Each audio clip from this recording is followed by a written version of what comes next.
자, 현재 20% 가까이 급등을 이어가고 있는 한국 BNC 살펴보도록 하겠습니다. 자, 얼마 전에 한국 BNC 장대 양봉 형성한 채로 마감이 됐던 모습이고요. 당시 주가 상승폭을 보시면 상한가를 기록했던 모습입니다. 그 다음날 시가는 다소 아쉽게 시가 갭 띄우고 밀린 채로 마감이 되었지만 당일을 기점으로 다시금 강하게 달리고 있고요. 변형세별 추세를 포함해서 오늘 최고 종가 그리고 고가, 단중의 고가 경신까지도 성공하는 모습입니다. 자, 관련해가지고 과연 한국 BNC 어디까지 갈 수 있을 것이며 또 대응은 어떻게 이어가야 되는가, 기존에 드렸던 의견들을 또 바탕으로 해서 추가적인 의견 제시를 또 드려보도록 하겠습니다. 자, 이슈 먼저 체크하고 오도록 하겠습니다. 자, 종목명 한국 BNC 되겠습니다. 2007년 8월 달에 처음 설립이 된 기업이 되겠고요. 16년도 상장에 성공했습니다. 자, 전문 의약품 관련 사업을 영위하고 있고, 보시는 것처럼 뭐 업종도 기초의약물질, 생물학적 제재, 제조업 나와 있습니다. 그래서 현재 뭐 미용, 성형용, 의료기기, 또 창상 피복제 기술, 수술 등등의 여러가지 사업을 영위하고 있습니다. 자, 시총은 1조 가까이 나오고 있고요. 매출액이 200억대 좀 안되는 것에 비해서 굉장히 높은 시총을 기록하고 있습니다. 자, 한국 BNC 현재 굉장히 강한 급등을 이어가는데, 이 강세에 대한 기대는 아무래도 경구용 치료제, 이 기대감이 아닌가 보여집니다.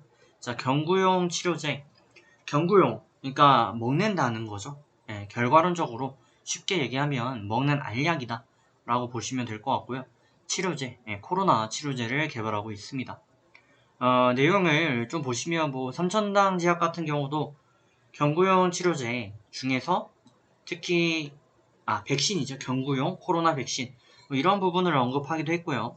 한국 BNC도 뭐 비슷한 맥락에서 지금 강하게 오르고 있는데, 이게 왜 이슈가 되는가?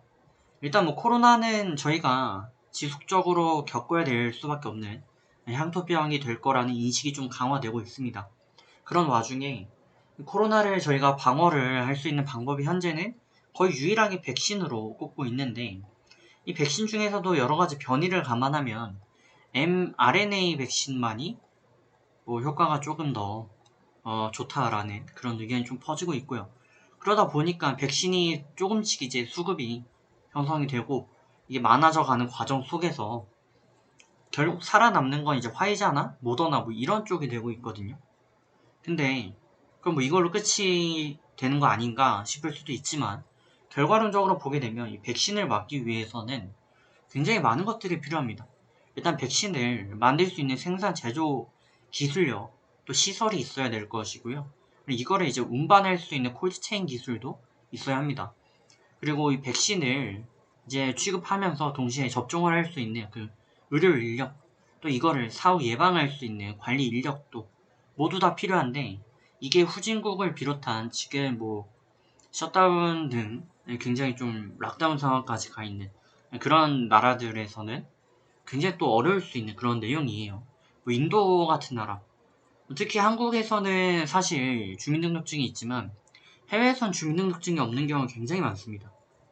사생활 관점에서 이거 뭐 프랑스 같은데 절대 허용하지 않죠. 그러다 보니까 뭐 방역에도 허점이 있고 한 건데, 뭐 그런 부분들을 감안한다면 굉장히 어렵습니다. 그러면 가장 다음으로 좋은 방법은 뭐냐? 시간이 좀 걸리지만 경구용 치료제 혹은 백신을 만들어주는 거.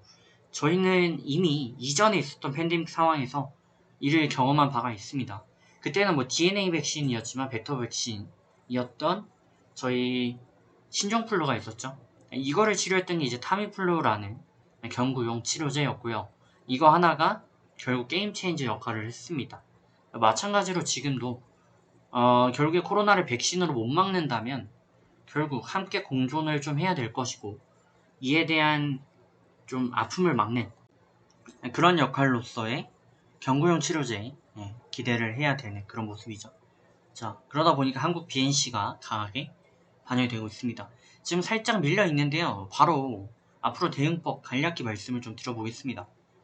자, 한국 BNC 지난 29일날 마지막으로 말씀을 좀 드린 바가 있었고요. 당시 이제 60분봉 기준 22평 대응을 추천드린 바 있습니다. 60분봉 기준 5일선 혹은 진짜 짧게 보실 분들은 5일선, 좀 넉넉히 보실 분들은 22평 대응 드렸는데 5일선이면 이제 30일 날 매도가 한번 나왔고요. 네, 그리고 다시 이쯤 돌파 마감이 나왔고 22평 같은 경우는 뭐 강하게 이탈 마감은 아니지만 살짝 이탈 마감 후 다시 또 회복하는 모습을 이어줬습니다. 그래서 지금 대응은 뭐 그대로 유지를 좀 하면 될 것 같고요. 다만 이제 저희가 약간 주의를 좀 해야 되는 거는 60분봉 기준 22평을 우선으로 대응을 좀 이어볼 텐데, 보시는 것처럼 이러한 강력한 이탈이나 강한 돌파 마감이 나왔을 때 저희한테 뭐 기회를 준다. 네, 그렇게 볼 수 있습니다. 해서 22평을 좀 의미 있게 이탈 마감이 나오면 당연히 매도를 좀 해주시는 게 맞겠고요. 이렇게 약하게 애매하게 진짜 뭐 몇천만 원 때문에 호가가 바뀌는 그런 현상으로 인한 하락은 조금 배제하고 보시면 좋을 것 같습니다. 그래서 이탈 마감하지 않으면 오히려 부근에선 매도 찬스가 될 수 있다 라는 말씀도 같이 드리도록 하겠습니다. 자, 좋은 결과 만들어 가시길 바라겠고요. 저는 또 다음에 말씀 추가적으로 드리는 시간 이어보도록 하겠습니다.